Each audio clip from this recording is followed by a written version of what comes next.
Տիկին բազմաթիվ հարցեր ունեմ, բայց սկսեմ մի ուրիշ կարևոր հարցից։ 2 օր առաջ պաշտոնին հրաժեշտ տվեց Արամ Հովհաննիսյանը, ոստիկանապետ, ներքին գործերի նախարարի տեղակալ։ Արամ Հովհաննիսյանը գնաց միանալու ՊՊՑ նախկին պետ Սարգիս Հովհաննիսյանին, Արգիշտի Քարամյանին, Սասուն Խաչատրյանին եւ հերթական օրինակը դարձավ այն պաշտոնյաների, այն ուժային կառույցների ղեկավարների, որոնք Հայաստանի Հանրապետությունում ծառայեցին ոչ թե Հայաստանի Հանրապետության օրենքներին, այլ անձնապես Նիկոլ Փաշինյանին եւ հերթական անգամ դարձավ այն օրինակը, ինչպես ազգային ժողովում լսումների ժամանակ եմ ասել, այդ պաշտոնյաներին պրոպկի պես ամեն օր հանելու են։ Հիմա հարցս հետեւյալն է. հարցնում եմ որպես պաշտպանության անվտանգության մշտական հանձնաժողովի անդամ։ Ինչ պատճառով է աշխատանքի ծառայությունից ազատվել Հայաստանի Հանրապետության ներքին գործերի նախարարի տեղակալ ոստիկանապետ գեներալ-մայոր Արամ Հովհաննիսյանը, վստահ եմ դուք որպես նախարար տեղյակ կլինեք եւ պարտավոր եք հանձնաժողովի անդամներին նաեւ տեղեկացնել պատճառը, արդյոք ճիշտ են մամուլում եղած են տեղեկությունները, որ խնդիրը վերաբերվել է մամուլում եղած տեղեկություններին վարորդական վկայականների հետ կապված եւ նաեւ կուզեմ անդրադառնալ աննախադեպ մի դեպքի, որ երեք երբ որ ներկայացվել է ոստիկանությանը նոր նշանակված ոստիկանապետ պարոն Ղազարյանը, Արամ Հովհաննիսյանը անգամ դրան ներկա չէր, այդքան նեղացել են, որ այդքան ծառայեց, այդքան բռնություն կիրառեց քաղաքացիների նկատմամբ անցնող տարիներին։ Մի դեպքը մինչև հիմա Սարսուռով եմ հիշում Դեմիրճան փողոցում մի հատ 30 մետրանոց պատ կար, երբ որ ցուցարարին մտցնում էին ոստիկանների մեջ, քացով ծեծելով հասցնում էին մինչև ոստիկանական մեքենա։ Տասնյակ հարյուրավոր քաղաքացիներ այդ օրը ծեծի ենթարկվեցին, բռնության ենթարկվեցին, հղվեցին Արամ Հովհաննիսյանի անմիջական ցուցումով։ Սա մեկ, երկրորդը 3 հարցեր արդեն։ Այդ մի հարց է։ Այդ մեկն է։ Երկրորդը Բարեկային մեքենաների հետ կապված, կուզեմ, քանի որ նաև ներքին գործերի նախարարության շատ պաշտոնյաներ են, այստեղ վստահ տվյալներ կլինի։ Բարեկային ծառայության մեքենաներից, սկսենք Շկոդա էր, չէ՞ սկզբից։ Քանի տոկոսն է, որ կանգնած է, քանի տոկոսն է, որ ընդհանրապես շրջանառությունից հարվել է կամ խոտանվել է։ Մյուսը ահազանգեր ունեմ, դրա համար ուզում եմ, որ նաև պաշտոնապես հստակեցնեք, արագացված կարգով են Արցախի Հանրապետության մեր հայրենակիցները անձնագիր ստանում։ Հիմա ահազանգեր ունեմ, որ նախորդ արագացված կարգի փոխարեն էլի 6 ամսվա ռեժիմ է մտցվել։ Արդյոք այդպես է թե ոչ։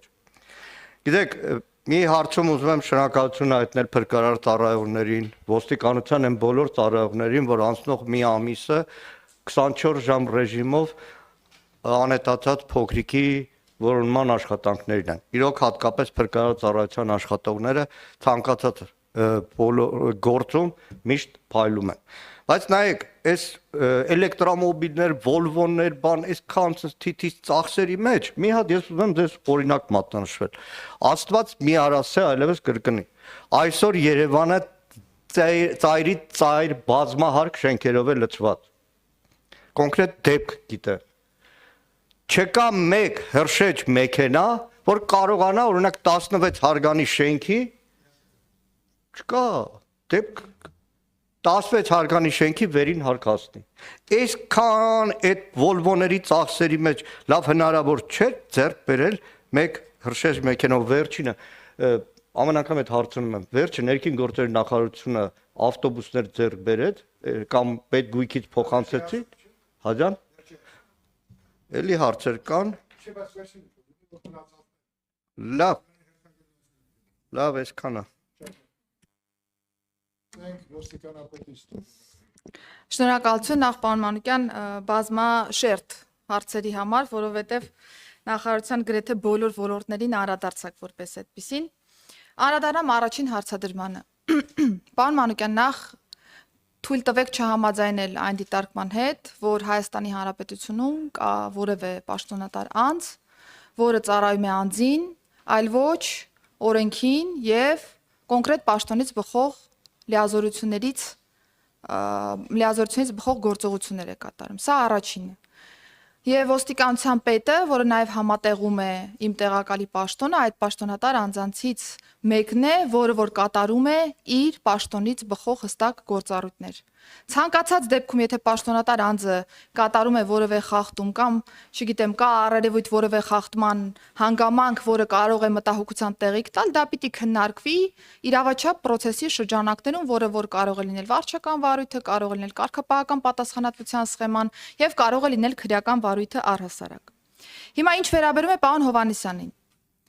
ասեմ, որ ներքին գործերի նախարարությունում իմ նշանակումից հետո կադրային տարբեր փոփոխություններ են եղել եւ կարծում եմ կադրային փոփոխությունները շատ բնական են եւ որևէ արհեստական բան կադրային փոփոխությունների մեջ չկա։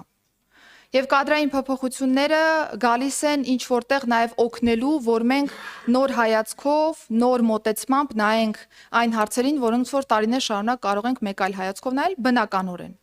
Եվ ոստիկանապետի փոփոխությունը հենց այս տրամաբանական մոտեցման շրջանակներում է, որ կարիք կար ունենալու կադրային փոփոխություն, որը որ կօգներ ոստիկանության ոլորտի բարեփոխումները ել ավելի թարմ աչքով նայելու, ել ավելի արդյունավետ մեթոդներով իրականացնելու եւ գնալու առաջ։ Սա է եղել բացառապես պարոն Հովհաննիսյանի ազատման պատճառը, պետք չի փնտրել ինտրիգներ, պետք չի փնտրել միջանձնային տարբեր հարցեր, պետք չի փնտրել այլ հիմնավորումներ, որոնք որ կարող էին ձեր պատկերացմամբ լինել պաշտոնից ազատման հիմքում։ Ցանկացած անձ հավերժ չէ, որևէ պաշտոնատար անձ հավերժ չէ եւ մի օր կարող է նշանակվել եւ հետագայում կարող է ազատվել տվյալ պաշտոնից կամ ազատվելուց հետո կարող է զբաղեցնել մեկ այլ պաշտոն։ Սա առաջինը եւ նորից անդրադառնալով մամուլի տեղեկություններին վստահաբար ես տեղյակ եմ, թե մամուլում ինչպիսի տեղեկություններ, ինչպիսի հիմնավորումներ են շրջանառվում, դրանք բացարձակապես չեն համապատասխանում իրականությանը։ Հիմնավորումը ես արդեն իսկ նշեցի, որ պայմանավորված է բացառապես process-ները ել ավելի նոր եղանակով կազմակերպելու եւ ես այս տրամաբանության մեջ եմ նաեւ առաջարկել վարչապետին նշանակել իմ տեղակալի ոստիկանության պետի պաշտոնում արդեն նորանշանակ ոստիկանության պետին, որը եղել է համակարգի մաս, որը ժամանակ հետո վերադառնում է համակարգ եւ կարծում եմ վերադարձը դեպի համակարգ ոստիկանության բարեփոխումների ինտենսիվ իրականացման փուլում թույլ կտա հենց իմ նշած մոտեցումը իրականացնելու եւ ես նաեւ միջոցառման շրջանակներում դրան էլ անդրադարձա երեք, երբ որ պաշտոնապես ներկայացնում էի նաեւ նորանշանակ ոստիկանապետին, պարոն Հովհաննիսյանին բնականաբար եղել է պատշաճ կերպով ծանուցում միջոցառման իրականացման մասով, մենք հրավիրել ենք պարոն Հովհաննիսյանին մասնակցելու միջոցառմանը, բայց հարգելի պատճառով պարոն Հովհաննիսյանը իր փոխանցմամբ չի կարողացել մասնակցել այս ներկայացմանը, բայց ես կրկին թե պարոն Հովհաննիսյանի հետ կոմունիկացիայի շրջանակներում եւ թե նաեւ նորանշանակ պետի ներկայացման ժամանակ հստակ իմ շնորհակալությունն եմ հայտնել պարոն Հովհաննիսյանին 30 տարուց ավելի ոստիկանության համակարգում աշխատանքի համար, ներդրած ավանդի համար, որը որ միայն բարձր գնահատականի է արժանի եւ չներկայանալը կարծում եմ նորից ինչ որ մանիպուլատիվ հիմնավորումների տեղ է տալիս, որը որ որևէ հիմնավորում որպես այդպեսին չունի, նշեցի արդեն իսկ։ Բարեկային ծառայության տրանսպորտային միջոցների մասով պարոն Մանուկյան, գիտեք, որ ընթացիկ մենք խնդիրներ ունեցել ենք որոշակի պարկի առումով, որովհետև ունեցել ենք վթարված մեքենաներ, այս պահի դրությամբ մենք ունենք ընդհանուր 698 տրանսպորտային միջոց բարեկային ծառայության ընդհանուր պարկից, որից ընդամենը 4-ն է, որ ամբողջովին խոտանված է, ունենք որոշակի տոկոսային հարաբերակցությամբ տրանսպորտային միջոցներ, որոնք գտնվում են վերասարքավորման, սարքավորման փուլում, բայց դրանք շատ մեծ տոկոս որպես այդպեսին չեն կազմում, եւ 67 էլեկտրոմոբիլները եւս պարկը համալրել են ընդհանուր թվակազմի մեջ դրանք եւս կան, եւ մենք զուգահեռ նաեւ վերապատրաստումներ ենք իրականացնում մեր աշխատակիցների համար, որ ել ավելի խնամքով, ել ավելի մեծ արդյունավետությամբ կարողանան տրանսպորտային միջոցների վարումը ապահովել այս առումով։ Լեռնային Ղարաբաղից բռնի տեղահանված մեր հայրենակիցների քաղաքացիության մասով ես ուզում եմ պաշտոնապես հայտարարել, պարոն Մանուկյան, որ չկա նման բան։ Այսինքն այն խոստումը, որը որ մենք տվել ենք մեր հայրենակիցներին, որ ավելի սեմ ժամկետում է սպասարկումը լինելու, քան ստանդարտ ընթացակարգով քաղաքացիության շնորհման իրավիճակներ են, դա միանշանակ պահպանվում է։ Կարող են լինել տեխնիկական հարցեր, ստուգողական որոշակի process-ներ, որոնք հատուկեն դեպքերում կարող են ժամկետային որոշակի հարցեր առաջացնել, բայց սկզբունքային առումով մեզ մոտ ոչ մի բան չի փոխվել, եւ եթե կան մտահոգվող քաղաքացիներ, որոնք իրականում ունեն նմանատիպ տվյալներ, խնդրում եմ անպայմանորեն դա փոխանցել ինձ, ասեմ նույնիսկ որ ծավալը հաշվի առնելով եւ նաեւ մեր հայրենակիցներին ավելի ընդառաջ գնալու տրամաբանության մեջ շրջիկ գրասենյակները ընդունում են միայն Լեռնային Ղարաբաղից բռնի տեղահանված մեր հայրենակիցների քաղաքացիության շնորհման դիմումներ, այսինքն սա եւս խողովակ է, որ բացի ստանդարտ ստատիկ սպասարկման գրասենյակներից շրջիկ ծառայությունները եւս կարողանան ընդունել այս դիմումները։ Փրկարար ծառայության գույքի մասով ես ասեմ, որ այս պայդրությամբ էլ բյուջեով ունենք նախատեսված համապատասխան միջոցներ, որոնք որ մեզ թույլ պիտի տան գնել մի քանի արդեն հրշեջ փրկարարական մեքենաներ փրկարար ծառայության համար, այս տարվա բյուջեի մեջ արդենից նախատեսված է, ասեմ, որ ուղղակի բարդ է ընթանում նմանատիպ հատուկ տեխնիկայի ձեռքբերումը, որովհետև շատ հաճախ շուկան չի սպասարկում նմանատիպ մրցույթները Հայաստանի Հանրապետության կտրվածքով եւ